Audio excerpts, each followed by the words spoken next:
नमस्कार सभी को। हमारी जो क्लास चल रही थी correct pronunciation with rhyming words, उसके लास्ट क्लास में हमने आई वावल से बनने वाले जितने वर्ड्स हैं उन वर्ड्स को लिया था और उनमें हमने आई से निकलने वाली जो साउंड थी वो कौन सी थी ये देखा था। अब कुछ वर्ड्स ऐसे हैं जिनमें आई की साउंड कौन सी निकलती हैं और ये जितने बचे हुए वर्ड्स हैं वो सब हमने एक साथ लिए हैं क्योंकि अब इतने वर्ड्स नहीं हैं जो कि आई से बनने वाले हो और उनमें साउंड भिन्न भिन्न निकलती हो। तो आज हम जो वर्ड्स ले रहे हैं इनमें जो एक नंबर में आप जो वर्ड्स देख रहे हैं इन सब वर्ड्स के अंदर एक इस प्रकार का पैटर्न फॉलो होता है।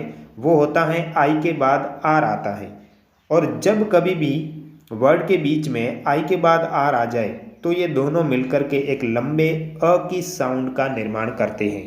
इसके अंदर आर को नहीं पढ़ा जाता, यानी कि र की जो साउंड है वो नहीं निकलेगी, जबकि आई और आर दोनों मिलकर के अ की साउंड निकालेंगे।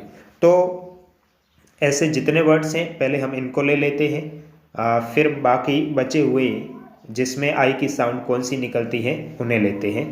तो शुरू करते हैं। सबसे पहले हैं जैसे बर्ड, गड, गत, मात, बत।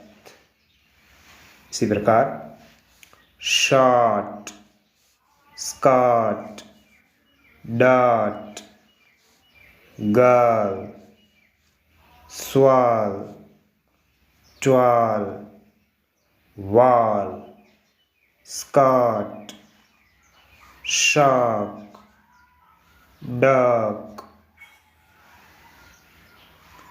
first। अब इसके अलावा जो 2 नंबर में वर्ड्स हैं हमारे सामने, इन सब में जो आई की साउंड है वो आई की साउंड लॉन्ग ई की निकलेगी, यानी लंबी ई की, ई इस प्रकार निकलेगी। और ऐसे वर्ड्स हैं कसिनो, मरीन, रेजीम, क्वारंटीन।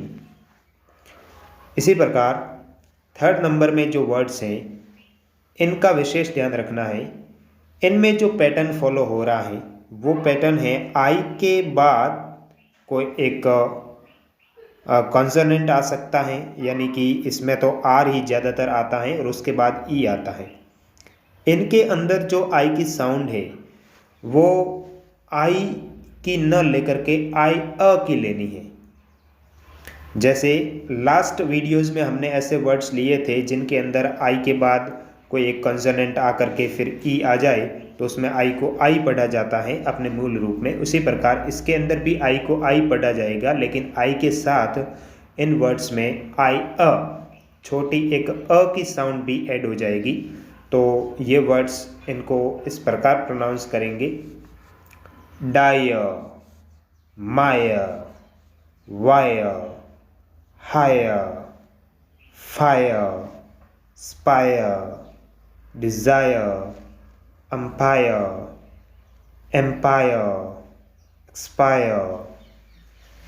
इस प्रकार जो लास्ट हमारे सामने है नंबर 4 पे, इन वर्ड्स के अंदर आई को आई ही पढ़ा जाएगा क्योंकि इनके अंदर जो पैटर्न फॉलो होता है वो आई एंड डी का होता है और इस पैटर्न के अंदर भी आई को आई पढ़ा जाता है और इनका जो उच्चारण होगा वो इस तरह होगा hind, bind, find, behind, blind, grind, mild, child. Thank you.